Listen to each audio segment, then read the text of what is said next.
ओम नमो भगवते वासुदेवाय। ओम नमो भगवते वासुदेवाय। ओम नमो भगवते वासुदेवाय। नारायणं नमस्कृतं नरं चैव नरोत्तमं देवीं सरस्वती व्यासं ततो जयमुदीरये। नष्टप्रायेषु भद्रेषु नित्यं भागवत सेवया भागवत उत्तमश्लोके भक्तिर्भवति नैष्ठकी। हरिः ओं तस्य श्रीमद्भागवतं ষষ্ঠ অধ্যায় শ্লোক ৪৯ অজামিলের উপাখ্যান। যথাজ্ঞ তমসা যুক্ত উপাস্তে ব্যক্তমেব হি ন বেদ পূর্বমপরম নষ্ট জন্ম স্মৃতিস্তথা।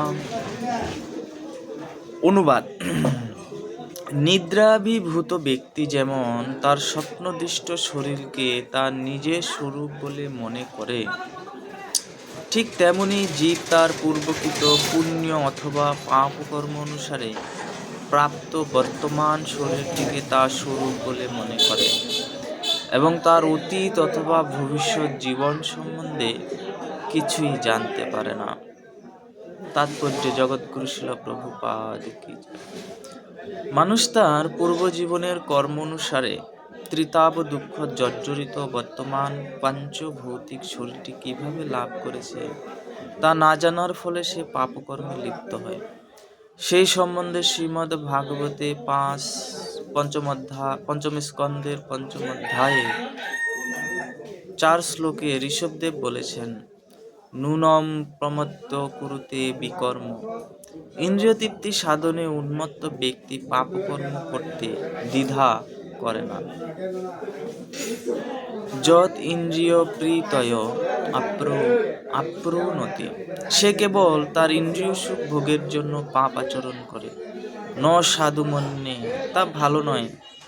যৎ আত্মনো অয়ম অসন্নপি ক্লেশদা আসো দেহ, এই প্রকার পাপকর্মের ফলে দুঃখ ভোগ করার জন্য সে আর একটি শরীর প্রাপ্ত হয়, ঠিক যেভাবে তার পূর্বকৃত পাপকর্মের ফলে সে তার বর্তমান শরীরে দুঃখ ভোগ করছে। এখানে বুঝতে হবে যে যার বৈদিক জ্ঞান নেই সে পূর্বে কি করেছে, বর্তমানে কি করছে এবং ভবিষ্যতে সে কিভাবে দুঃখ কষ্ট ভোগ করবে সে সম্বন্ধে অজ্ঞতা থেকে সে আচরণ করে। সে সম্পূর্ণরূপে অজ্ঞানাচ্ছন্ন। তাই বৈদিক নির্দেশ হচ্ছে তমসমা, অন্ধকারে থেকো না, জ্যোতির্গম, আলোকে যাওয়ার চেষ্টা করো।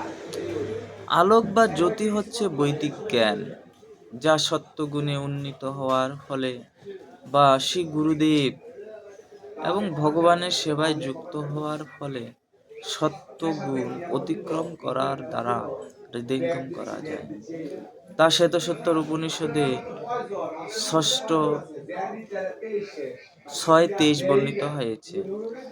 যস্য দেবে পরা ভক্তির যথা দেবে তথা গুরু তস্যৈতে কথিতা হি অর্থা প্রকাশন্তে মহাত্মনঃ। যে মহাত্মাদের ভগবান এবং শ্রী গুরুদেবে পূর্ণ বিশ্বাস রয়েছে তাদের কাছে বৈদিক জ্ঞান আপনা থেকে প্রকাশিত হয়। বেদে নির্দেশ দেওয়া হয়েছে তদ্বিজ্ঞানার্থং স্বগুরুমেবাভিগচ্ছেৎ। পূর্ণ বৈদিক তত্ত্বজ্ঞান সম্পন্ন সদ্গুরু শরণাগত হওয়া উচিত এবং ভগবানের ভক্ত হওয়ার জন্য তার দ্বারা শ্রদ্ধা সহকারে পরিচালিত হওয়া উচিত। তখন বেদের জ্ঞান প্রকাশিত হবে। বৈদিক জ্ঞান প্রকাশের ফলে তখন আর জড়া প্রকৃতির অন্ধকারে থাকতে হয় না। সত্য রজ তমগুণের সংসর্গ অনুসারে জীব বিশেষ শরীর প্রাপ্ত হয়। দৃষ্টান্তস্বরূপ বলা যায় যে যিনি সদ্গুরুর সংসর্গে রয়েছেন তিনি যোগ্য ব্রাহ্মণ। এই প্রকার ব্রাহ্মণ অতীত, বর্তমান এবং ভবিষ্যৎ জানেন, কারণ তিনি বৈদিক শাস্ত্রের নির্দেশ পালন করেন এবং শাস্ত্র চক্ষুর মাধ্যমে দর্শন করেন। তিনি জানেন তার অতীত কি ছিল, কেন তিনি বর্তমান শরীর রয়েছেন এবং কিভাবে তিনি মায়ার বন্ধন থেকে মুক্ত হবেন, যাতে তাকে আর কোনো জড় শরীর ধারণ করতে না হয়। সত্যগুণে অবস্থিত হওয়ার ফলে তা সম্ভব। কিন্তু জীব সাধারণত রজ এবং তমগুণে আচ্ছন্ন থাকে। সে যাই হোক, পরমাত্মার বিবেচনা অনুসারে জীব নিম্ন অথবা উচ্চ স্তরে শরীর প্রাপ্ত হয়, সেই সম্বন্ধে পূর্ববর্তী শ্লোকে বলা হয়েছে। মনসৈব পুরে দেবঃ পূর্বরূপং বিপশ্যতে অনুমীমাংসতেয় পূর্বং মনসা ভগবান অজঃ। সবকিছু নির্ভর করে ভগবান বা অজর উপরে। শ্রেষ্ঠতর শরীর লাভের জন্য মানুষ কেন ভগবানের প্রসন্নতা বিধান করে না? তার উত্তর হচ্ছে অজ্ঞতমসা, গভীর অজ্ঞতা। যে অন্ধকারে আচ্ছন্ন, সে জানতে পারে না তার পূর্ববর্তী জীবন কি ছিল এবং তার পরবর্তী জীবন কি হবে। সে কেবল তার বর্তমান শরীরটি নিয়েই ব্যস্ত। মনুষ্য শরীর প্রাপ্ত হওয়া সত্ত্বেও অজ্ঞানাচ্ছন্ন ব্যক্তি একটি পশুর মতো তার বর্তমান শরীর নিয়ে ব্যস্ত। পশু অজ্ঞানের দ্বারা আচ্ছন্ন হওয়ার ফলে মনে করে যে জীবনের চরম উদ্দেশ্য, পরম সুখ হচ্ছে যথাসাধ্য আহার করা। মানুষের কর্তব্য তার পূর্ববর্তী জীবন সম্বন্ধে অবগত হওয়া এবং ভবিষ্যৎ জীবনকে কি করে আরো সুন্দর করে গড়ে তোলা যায় সেই জন্য চেষ্টা করার, শিক্ষা লাভ করা। ভৃগু সংহিতা নামে একটি বই রয়েছে, যাতে জ্যোতির্গণনা অনুসারে মানুষের অতীত, বর্তমান এবং ভবিষ্যৎ জীবন সম্বন্ধে সমস্ত তথ্য পাওয়া যায়। মানুষের কর্তব্য কোনো না কোনোভাবে অতীত, বর্তমান এবং ভবিষ্যৎ সম্বন্ধে জ্ঞানের আলোক প্রাপ্ত হওয়া।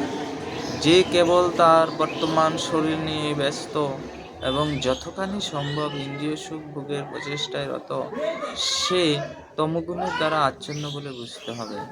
তার ভবিষ্যৎ অত্যন্ত অন্ধকারাচ্ছন্ন। বস্তুতপক্ষে তমগুণের দ্বারা আচ্ছন্ন ব্যক্তিদের ভবিষ্যৎ সর্বদাই অন্ধকারাচ্ছন্ন। বিশেষ করে এই যুগে মানব সমাজ তমগুণের দ্বারা আচ্ছন্ন এবং তাই সকলেই তাদের অতীত অথবা ভবিষ্যতের কথা বিবেচনা না করে তাদের বর্তমান শরীরটিকে সর্বস্ব বলে মনে করছে। হরে কৃষ্ণ কৃষ্ণ কৃষ্ণ হরে হরে, হরে রাম রাম রাম হরে হরে। জয় শ্রীমদ্ ভাগবতম কি জয়। শিল প্রভুপাদ কি জয়। শিল গুরু মহারাজ কি জয়। নিতাই গৌর প্রেমানন্দে। হরি হরি बोल।